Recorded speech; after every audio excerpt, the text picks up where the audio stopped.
এজাহারে যে 2 নম্বর আসামি সারার হোসেন টিটু উনি কিন্তু এখনো অ্যারেস্ট হয়নি।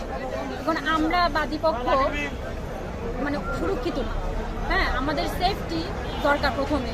এখন দেখেন আমরা ভিকটিমের পরিবার, আমরা বাসায় ঘরবন্দি, আর যারা আসামি তারা বাইরে হাঁটছে, মনের আনন্দে তারা হাঁটতেছে, তারা এখন পর্যন্ত অ্যারেস্ট হয়নি। তো আমাদের দাবি হচ্ছে গিয়ে সারার হোসেন টিটুকে অ্যারেস্ট করা হোক।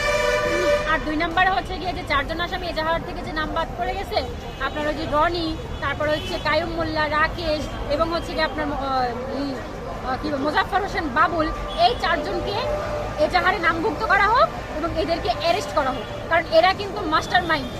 আমার মামাকে যখন মারা হয় তার 2 দিন আগে কিন্তু মোজাফফর হোসেন বাবুলের যে অফিস কক্ষ, সেখানে কিন্তু এই পরিকল্পনা করা হয় আমার মামাকে মারার।